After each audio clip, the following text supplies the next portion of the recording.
Welcome to HS Game Time. I'm Ken Spencer. He is Tyler Griever. Did you have a great Thanksgiving, my friend? I did. We got some pictures of your plates on the newscast this week. It looks like you had a great Thanksgiving. Oh, I did, and I am stuffed.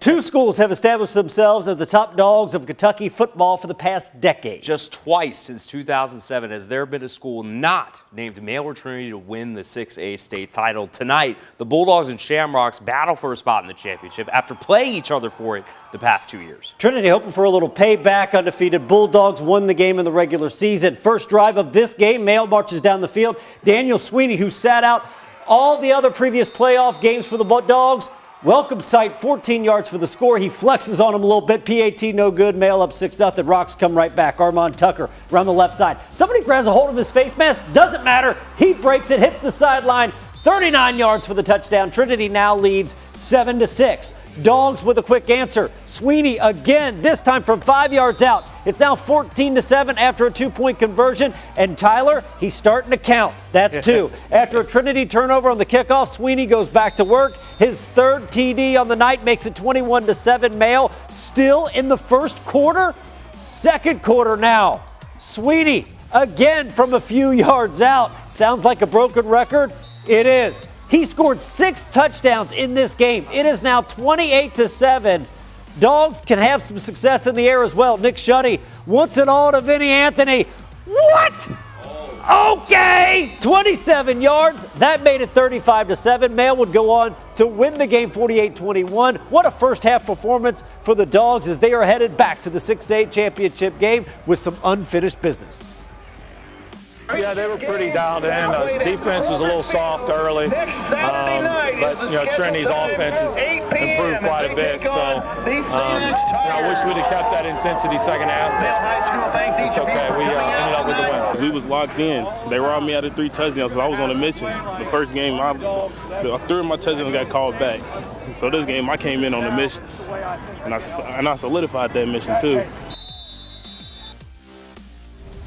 St. X is used to playing for state titles, but the Tigers have not made it to that stage since 2017. Kevin Wallace finally got a healthy, productive, and stable quarterback in Jack Savory, and his defense battled through injuries to make the difference. The Tigers hosting Madison Central this week. They are 12-1 entering this one tonight. First play of the game, they waste no time setting the home crowd off. Jack Savory keeps this one, and Madison just completely loses him. This is a huge gain into the red zone. If you haven't been keeping up, this is what this kid has been doing all season, killing you with his legs. Then he is a quarterback, gets it done with his arm. Quick strike to Michael Duddy to make it 7-0 Tigers, but then they cannot hold on to the football. They had 5 turnovers tonight. Here's one of them. Savory picked off. Jeffrey Kinley with a long return into St. X territory. That sets up Madison Central in prime position. Brady Hensley scores. All of a sudden, this is a tie game at 7. Visitors get the ball right back. They're going to get it to Hensley again. This time, though, he fights through to run for a whole lot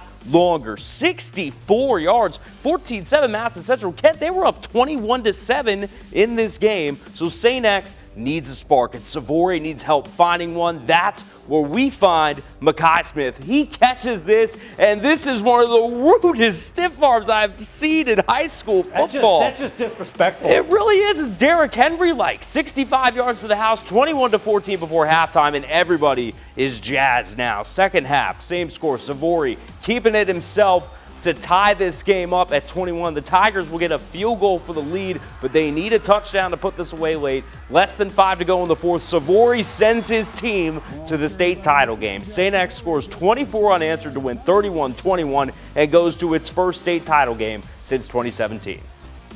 The only reason we were down is because of us. I mean, the only reason that they stopped us because we turned the ball over. So just telling the guys we got to cut those out and we'll win the game, and we did that. To get where we've gotten is really special, but we don't really have time to celebrate. We understand the mountain we've got to climb next week, but we're going to give it that kind of the best shot, an above-the-line shot. We've talked about above-the-line behavior all year long, and we're going to be as above the line as we can be next Saturday. In 1A, to Russellville we go as the Panthers hosted Bethlehem, and the Eagles hoping their dream season can continue. Panthers drive in first possession of the game for them. They go with some trickeration. The halfback pass gets past the defense. Wow. Big gain as the drive continues for Russellville. Later in the drive, it's Lennon Rice to Anthony Woodward for a 10-yard strike, and it's 7-0 Russellville.